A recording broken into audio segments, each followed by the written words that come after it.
Apoio Cultural. Chegou reserva da família Santa Clara. A diferença é clara.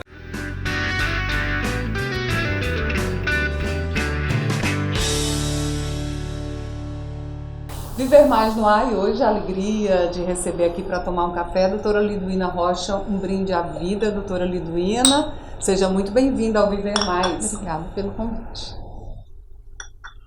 A doutora Liduína é médica obstetra e é também presidente do Comitê de Prevenção à Morte Materna. É isso mesmo, doutora Liduína? A morte materna, fetal e infantil. Cada estado tem um comitê que se organiza nacionalmente. Mas o currículo da doutora Liduína é muito extenso. Se eu fosse falar tantas especialidades que a doutora Liduína tem, a gente ia levar o programa inteiro. Então, mas a gente vai abordar aqui alguns temas, principalmente nesse momento que a gente vive tão difícil, né, doutora Liduína?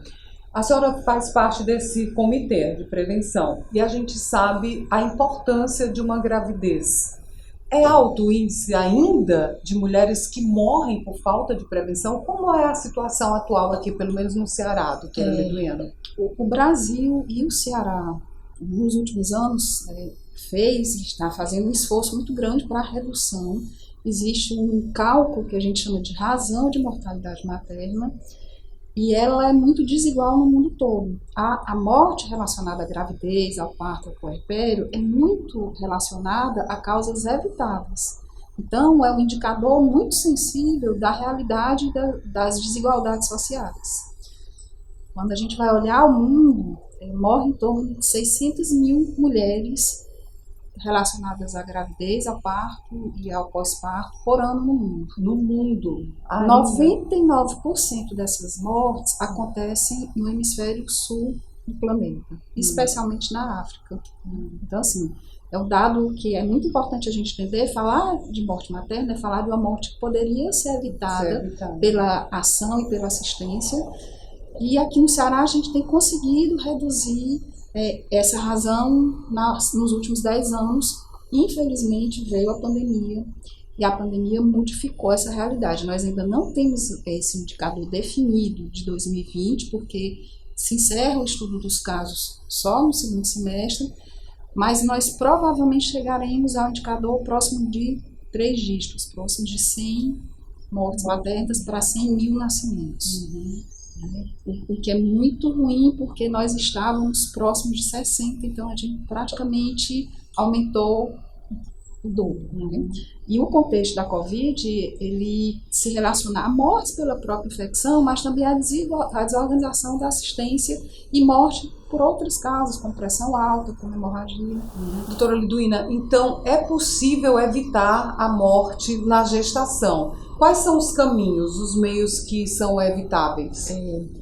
A morte materna normalmente acontece por alguma demora. Ou a demora da mulher que está grávida e a sua família, a sua rede de afeto, perceberem que se tem uma condição grave ali, essa é a primeira demora.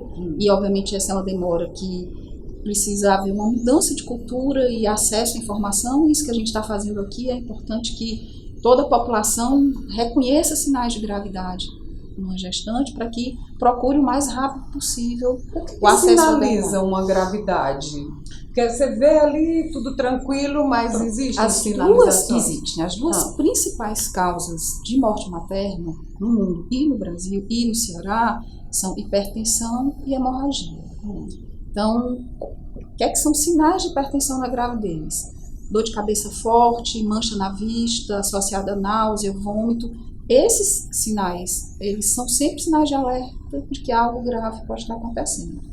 E a hemorragia, qualquer sangramento na gravidez precisa ser melhor estudado. Isso acontece em qualquer mês? Pode acontecer no começo, no meio e no fim da gravidez? São mais evidentes no final da gestação. E a hemorragia, a principal causa de morte é a hemorragia após o parto. Principalmente na primeira hora após o parto. Por isso que é importante que o parto aconteça num ambiente em que haja a possibilidade de prevenção dessa hemorragia. Hoje, muitas mulheres, doutora Liduína, estão optando em ter os filhos em casa, em banhos, de forma natural. Essa também é uma forma de evitar, porque é um questionamento muito grande com a cesárea. A cesárea é uma tecnologia que a humanidade construiu e que salva vidas. Mas ela não pode ser banalizada. Um parto, quando transcorre fisiologicamente, não há necessidade de nenhum tipo de instrumentalização ou de intervenção. E é óbvio que quanto menos você instrumentalizar, e a cesárea é uma instrumentalização, menor a chance de complicação, desde que esteja tudo bem. Então, qual é o grande papel dos profissionais, das profissionais que estão ali naquele momento da assistência ao parto? Perceber o que é fisiológico e respeitar o fisiológico, e identificar o mais precocemente o que é patológico, para fazer a intervenção correta. Então, sim, a gente vive um país que é o campeão, ou um dos maiores países com um número de cesáreas no mundo. O Brasil? O Brasil. E isso, obviamente, implica em riscos para a saúde. Tanto para o bebê como para a mãe? Tanto para o bebê quanto para a mãe. Uma cesárea marcada antes da 39ª semana, infelizmente, é uma realidade no país, significa riscos para o bebê, riscos em relação à prematuridade e à imaturidade. E para a mãe, o procedimento cirúrgico se associa a maior chance de hemorragia e outras complicações. A senhora falou, doutora Ludmila, na questão da pobreza, né? Citou a África como um dos países onde esse índice é mais alto. Hoje o Ceará, vamos focar que a senhora é bem antenada com a questão do SUS, dá assistência às mães, às grávidas? Primeiro assim, nós temos um estado que 90% da população é usuário exclusivo do SUS. Então o SUS é fundamental quando a gente fala de saúde materna, quando a gente fala de saúde.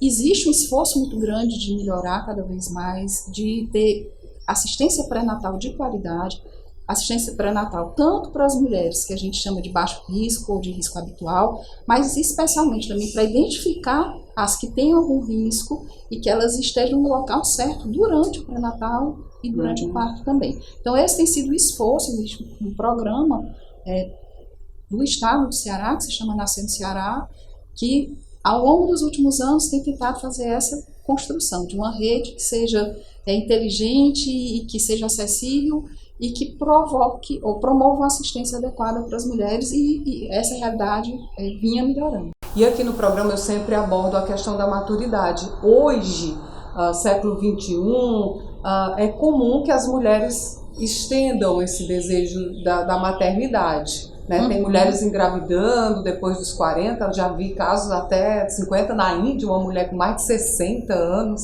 engravidou. Isso é perigoso para a mulher ou é uma realidade que a gente vai conviver? Qual a posição da senhora com a gravidez na longevidade, digamos assim, na maturidade? É uma realidade que a gente vai conviver. Nós nos inserimos no mundo do trabalho e isso acaba fazendo com que a maternidade ela seja postergada mesmo. E, obviamente, cada grupo etário, cada ciclo de vida traz questões específicas. Por exemplo, engravidar na adolescência tem riscos específicos e talvez mais complexos até, né? Então, gravidez na adolescência é algo que a gente tem que se preocupar. Gravidez na maturidade pode se associar a uma maior associação com outras doenças. Então, algumas grávidas têm hipertensão, têm diabetes, e aí a importância de um pré-natal feito com qualidade. Então, qual é o ideal, a idade ideal, o tempo ideal para a maternidade? As menores complicações acontecem entre os 18 e 30 anos, mais ou menos. Tá? Só? Depois disso, algumas doenças vão, obviamente, quando vai se aproximando dos 40, essas condições de comorbidades, de outras doenças, elas são mais prevalentes, doenças da tireoide, hipertensão, diabetes, mas isso não significa que é proibitivo engravidar, não. É só fazer um pré-natal de qualidade, se for possível, fazer inclusive a avaliação pré-concepcional, né? A gente, antes de fato engravidar, olhar se tem alguma condição que precisa ser contornada, precisa ser tratada. Mas com a pandemia, como é que ficou toda essa situação? Doutora Liduína, a gente responde no próximo bloco. Vamos seguir aqui tomando nosso cafezinho, tá? Viver Mais volta já.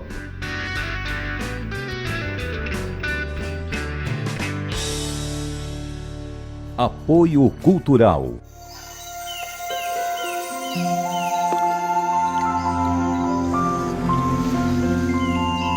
Existe um café especial que nasceu para fazer a diferença. É o que a gente tem de melhor, reservado para a sua família. Se você vivesse aqui, iria provar tudo isso. Mas como você não vive, pode provar aí mesmo na sua casa. Chegou reserva da família Santa Clara. A diferença é clara.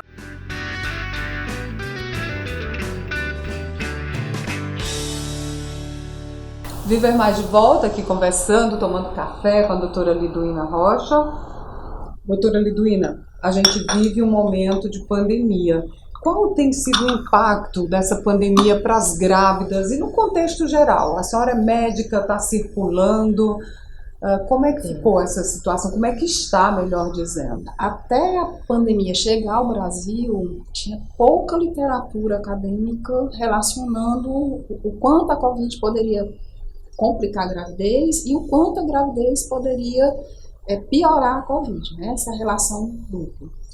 Infelizmente, a nossa realidade brasileira fez com que o mundo percebesse que as gestantes, as mulheres que estão no processo do parto e as que pariram, as puérperas, elas são um grupo de risco para a Covid. Da mesma forma que os obesos, os hipertensos, as gestantes, elas tendem a ter a gestação complicada pela Covid. Então, há um aumento de abortamento, de parto prematuro espontâneo ou de parto prematuro pela necessidade de intervenção, pela gravidade com que a gestante está, maior risco de eventos tromboembólicos, porque a própria gravidez, especialmente o puerpério, é um risco aumentado e a Covid é uma doença que promove embolia.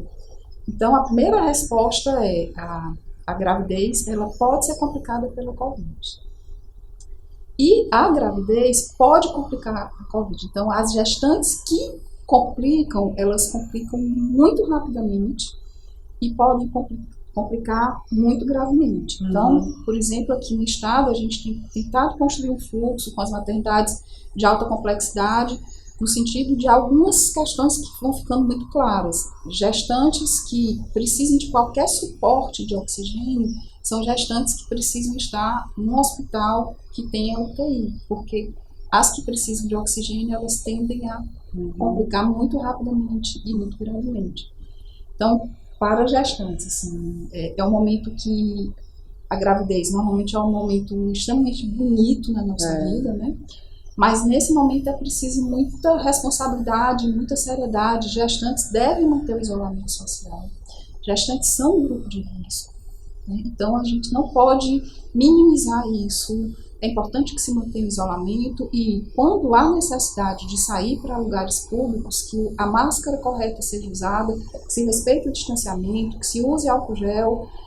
E a discussão hoje que está sendo feita é se gestantes devem ser vacinadas ou não. Sim, exatamente. A ciência tem respondido, assim, as principais entidades médicas da área da obstetrícia, a FIGO, que é a Federação Internacional de Ginecologia e Obstetrícia, o Colégio Americano de Ginecologia e Obstetrícia, tem respondido que deve ser ofertado para as grávidas a vacina. Porque a grávida toma vacinas. Grávida toma algumas vacinas, tem uma vacina que a grávida em cada gestação deve tomar, que é a DTPA, que é inclusive para prevenção de coqueluche e de tétano dos bebês, ao nascimento. Então, essa é uma discussão que o mundo está fazendo e a tendência é que se encoraje as gestantes a tomar vacina. Para as mulheres que tiveram bebê recentemente, já não há nenhuma dúvida. Mas as grávidas que ainda não tiveram. As grávidas, a tendência é orientar que tome. Obviamente a gente acolhe e respeita que não quer tomar, mas a orientação é que tome. E as que já tiveram bebê, essas devem tomar, porque é no puerpério, especialmente nos primeiros dias depois do parto, que há mais complicação pela Covid. Então, assim, toda gestante ela tem que estar ciente de que precisa ter responsabilidade e cuidado especial nesse momento, que não deve trabalhar presencialmente, que deve ser garantido a elas o trabalho remoto, né? E especialmente as mulheres que acabaram de parir, que pariram recentemente, a gente vai precisar mudar toda a cultura que a gente tem das visitas, de aquela rede de pessoas estar em torno. Tem que evitar isso também, né? O maior ato de amor agora é respeitar o isolamento. O isolamento respeitado no geral, não só para isso, né? Eu gostaria, inclusive, do posicionamento da senhora. Tem linhas da medicina, da área da senhora, que não são favoráveis ao lockdown, ao isolamento.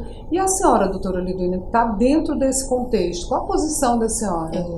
A gente vive uma realidade hoje no país de um tensionamento de toda a rede de assistência à saúde, né? Tanto na atenção primária quanto a rede hospitalar.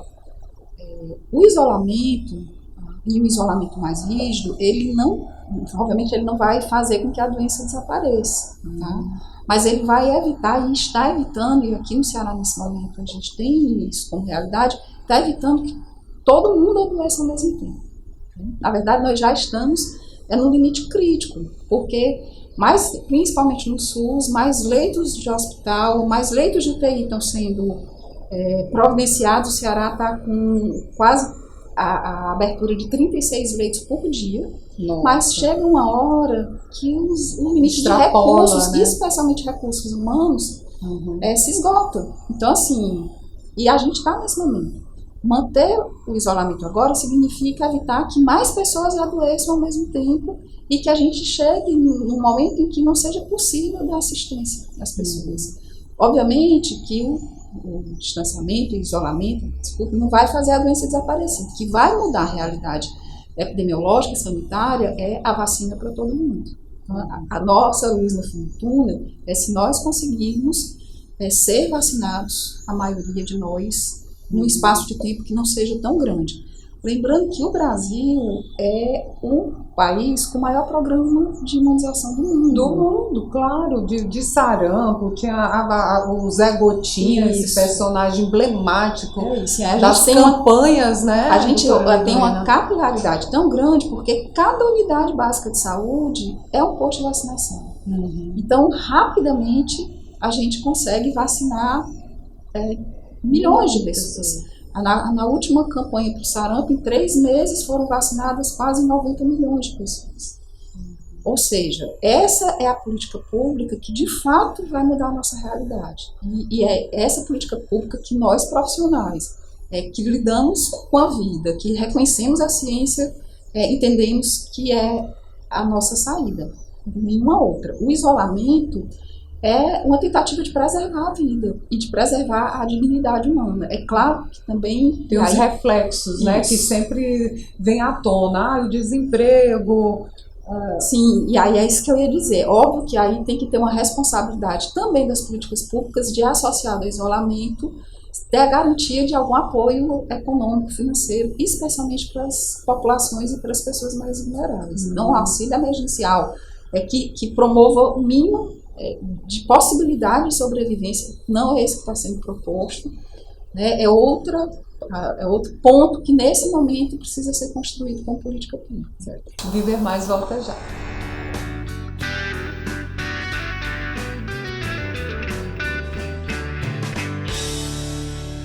Apoio Cultural.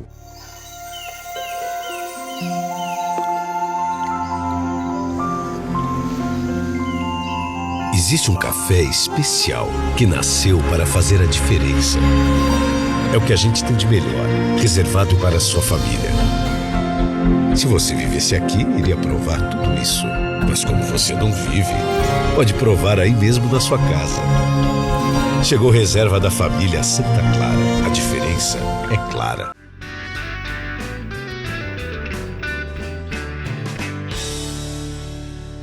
Viver Mais de volta. Seguindo aqui com a doutora Liduína. Bom, doutora Liduína, eu deixei lá no outro bloco a questão da importância de ter uma gravidez saudável para chegar a uma longevidade saudável, né? Isso tem um peso nos cuidados? Tem sim. O ambiente para o feto pode determinar uma maior longevidade ou a maior possibilidade de ter doenças crônicas ao longo da vida ou não. Então, algumas coisas que a ciência já responde.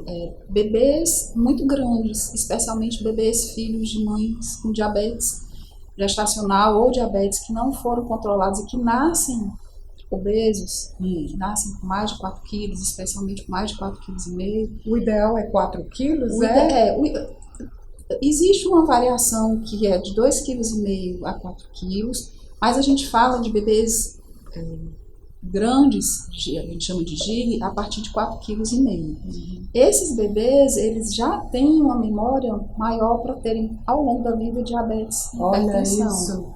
Né? Então, sim, o que é muito importante na gravidez? Fazer um pré-natal com qualidade, associar a atividade física durante a gravidez, ajuda para a gestante e ajuda para o que a gente chama de resultado perinatal, que é bebê nascer com peso mais adequado, não precisar ir para a UTI, conseguir mamar precocemente. Né? A amamentação é um outro aspecto muito importante, então o pré-natal ajuda nesse sentido também de construir uma consciência a respeito da amamentação, dos vínculos que se formam. Né? O cuidado na hora do nascimento, promover o contato pele a pele entre mãe e filho é também um aspecto muito importante, com repercussão ao longo da vida inteira. Então é isso, a gente costuma compreender a vida como uma linhazinha aqui, mas na verdade é circular. E aqui eu sempre costumo, eu não vou deixar de perguntar para a senhora também, que é da área da saúde, as dores e as delícias da passagem do tempo. A doutora Liduína chegou aqui dizendo que anda de bicicleta. Como é que a senhora se cuida realmente para chegar a uma longevidade saudável? Já que traz tantas vidas, né? O meu trabalho profissional acaba exigindo uma relação com o sono que não é muito boa, e o sono é um aspecto importante para a saúde.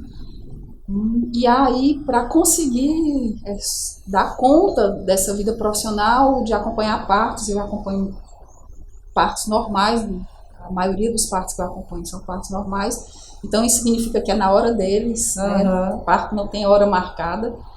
E aí eu descobri a bicicleta, e a bicicleta, nesses últimos anos, ela é fundamental para que, é o meu momento de meditação, inclusive. Assim, terapêutico, né? Mudou a minha relação com o corpo, mudou a relação de consciência corporal, e é um lugar que me faz refletir, me faz meditar. E pelos partos que a senhora faz, o histórico dessas mães, a senhora acredita que essas crianças que estão nascendo agora, no meio dessa pandemia, elas terão uma longevidade? Vão chegar aos 40 ou 50 de forma saudável? Qual a análise que a senhora faz, doutora Liduína? Eu acho que a realidade social, econômica e de violência vai acabar determinando muito a expectativa de vida, né, das pessoas.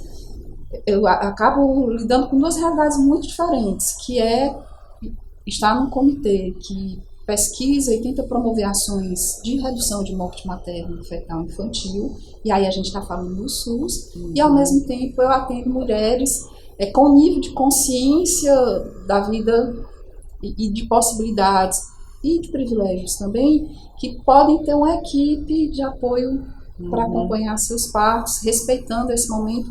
Então, assim, eu acredito que as crianças que nascem nessa condição de maior respeito, no seu tempo, sem intervenções desnecessárias, com a promoção do contato pele a pele, respeito dessa primeira hora de vida, que é a hora de ouro, são crianças que são pessoas que tendem a ter uma vida mais longa, é muito provável isso. Infelizmente, essa não é a realidade para a maioria das mulheres.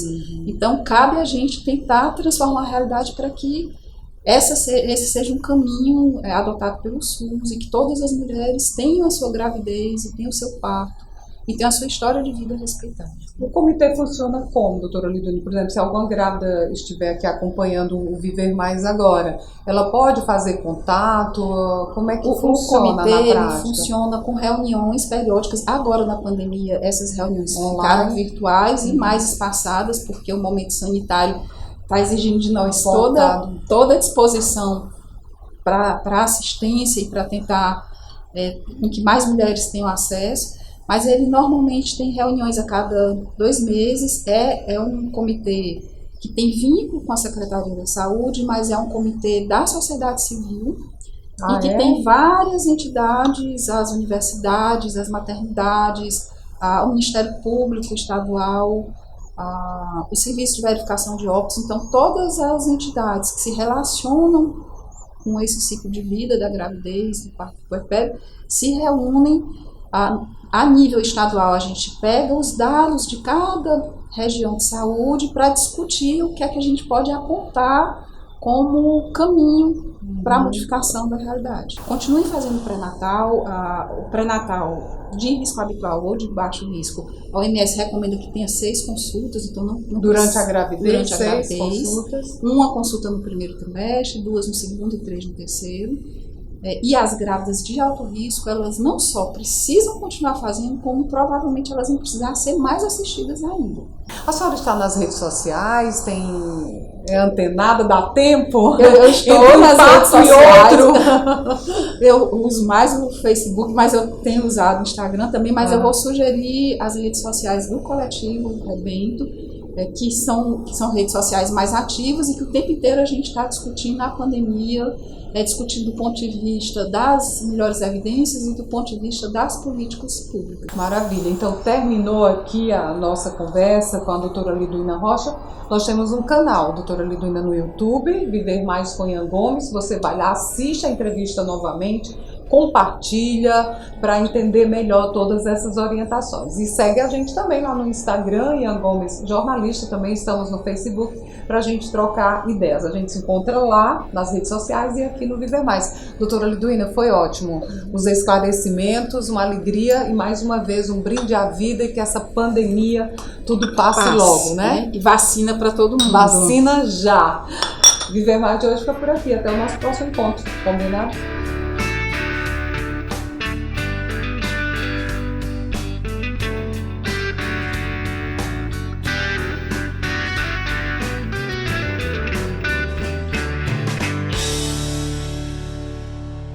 Apoio Cultural. Chegou reserva da família Santa Clara. A diferença é clara.